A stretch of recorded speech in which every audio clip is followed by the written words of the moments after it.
अस्सलाम वालेकुम। Twin city news के एक नई वीडियो के साथ मैं हूँ उसामा कज़ाफ़ी। नाज़रीन, वफाकी वज़ीर इत्तलाआत अता तारड़ साहब ने आज एक प्रेस कॉन्फ्रेंस की है और ये प्रेस कॉन्फ्रेंस बहुत ही अहमियत की हामिल है पाकिस्तानी सियासत के हालिया कॉन्टेक्स्ट में। प्रेस कॉन्फ्रेंस के अंदर उन्होंने ये बात की है कि हम पाकिस्तान तहरीक इंसाफ पर बतौर सियासी जमात पाबंदी लगाने जा रहे हैं और इस सिलसिले में हम सुप्रीम कोर्ट में एक केस मूव करेंगे।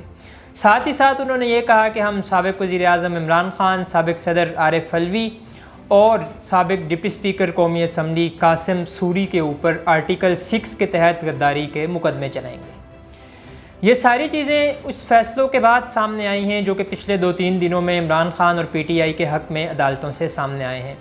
सबसे पहले सुप्रीम कोर्ट की जानिब से एक फ़ैसला आया जिसमें उन्होंने मखसूस नशिस्तें PTI को वापस देने का फ़ैसला किया।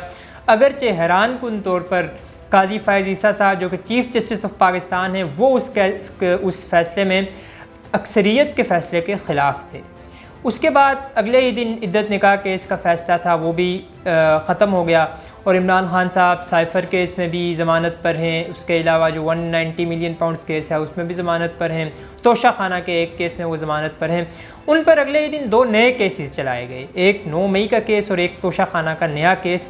लेकिन उन सारी मूव्स में से अब तक की ये मूव सबसे ख़तरनाक और सबसे इम्पॉर्टेंट है, जिसमें ना सिर्फ इमरान ख़ान और आरिफ अलवी को आर्टिकल 6 के तहत निशाना बनाया गया है बल्कि उनकी पार्टी पर भी बैन लगाने की तैयारी की जा रही है।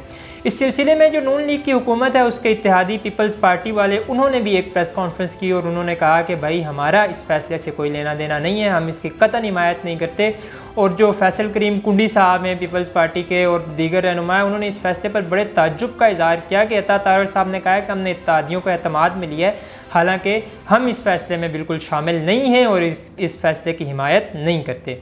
इसी तरह जो PTI के लोग हैं उन्होंने भी इस फैसले पर अपना रद्द अमल दिया है और उन्होंने इस फैसले पर कड़ी तनकीद की है।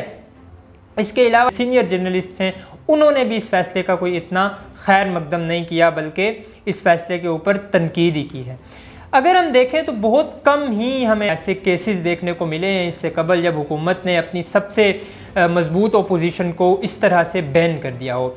अता तारड़ साहब ने अपनी प्रेस कॉन्फ्रेंस में यह भी कहा कि पाकिस्तान और PTI एक साथ नहीं चल सकते, यानी सीधा सीधा उन्होंने 2-3 चीज़ें अपनी स्टेटमेंट में डिक्लेयर करने की कोशिश की। एक कि PTI एक मुल्क दुश्मन जमात है, दूसरा इमरान ख़ान साहब जो है वो कोई आर्टिकल 6 के तहत गद्दार हैं, पाकिस्तान के साथ उन्होंने गद्दारी की है।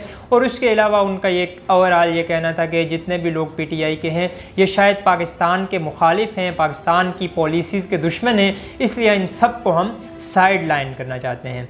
अगर नून लीग के पास आखिरी ऑप्शन यही बचता है कि वो अपने सियासी हरीफों को अपनी हुकूमत में इस तरह से नॉकआउट करने पर आ रहे हैं, इस तरह से सियासत से बाहर करना चाहते हैं, जबकि उनके अपने सियासी इत्तेहादी भी इस चीज़ की हिमायत में नहीं है, तो नून लीग को अपनी पॉलिसियों की फ़िक्र करनी चाहिए। उनको सोचना चाहिए कि कहाँ पर उनसे गलतियाँ हो रही हैं। पिछले कुछ अर्से में नून लीग ने पे दर पे गलतियाँ की हैं, बहुत सी उनसे सोशल मीडिया हैंडलिंग के हवाले से गलतियाँ हुई, बहुत सी जगह पर पार्टी के अंदर इख्तलाफात की खबरें सामने आई, बहुत सी जगह पर इत्तेहादियों के साथ उनके इख्तलाफात सामने आए।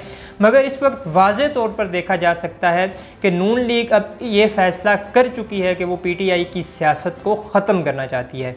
एक तरफ जब नून लीग जो कि इस वक्त जमात हुकूमत में है उसका ये फ़ैसला है कि हम PTI को साइड लाइन करेंगे, तो दूसरी तरफ अवामी राय, अवामी मकबूलियत ये कहती है कि अक्सर लोग PTI के साथ हैं। इस वक्त भी पाकिस्तान तहरीक इंसाफ कौमी असम्बली में मुल्क की सबसे मकबूल सियासी जमात है, सिंगल लार्जेस्ट पार्टी है कौमी असम्बली की पाकिस्तान तहरीक इंसाफ।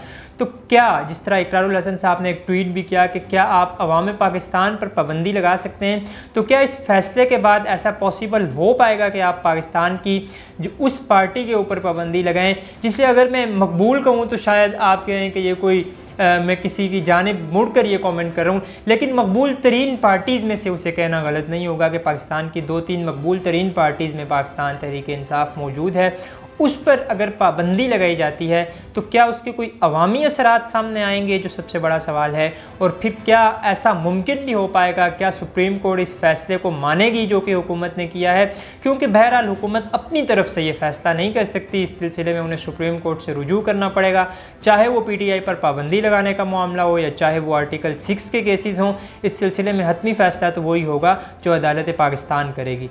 मगर मेरे ख्याल से अगर आप अपना मुकाबला करना चाहते हैं, यकीनन नून लीग एक बहुत बड़ी सियासी जमात है, बहुत बड़े कैलिबर वाली जमात है। 3 दफ़ा 4 दफ़ा वो पाकिस्तान पर हुकूमत कर चुके हैं, उनके वज़राए आज़म रहे हैं, पाकिस्तान की हिस्ट्री में एक बहुत बड़ा नाम है।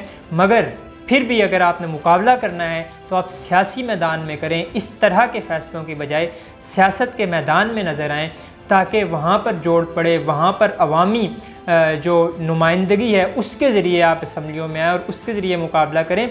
और इससे पहले जो हम एक चीज़ PTI की तरफ से देखते आए कि वो अपने दुश्मनों को दबा लेते हैं, वो बड़े बोल्ड किस्म के बयानात देते रहे, खान साहब भी, PTI के लीडर्स भी, कि शायद हम नून लीग को नहीं छोड़ेंगे, हम जरदारी साहब को नहीं छोड़ेंगे। वही अगर अमल नून लीग की जानिब से भी देखने को मिलेगा तो फिर पाकिस्तानी सियासत की जो फ़िज़ा है वो इतनी खुशगवार नहीं रह पाएगी। बहरहाल इंटरेस्टिंग चीज़ें हैं, पाकिस्तानी सियासत बड़ी तेज़ी से बदल रही है। देखते हैं कि आइंदा चंद दिनों में क्या तब्दीली रोनमा होती है।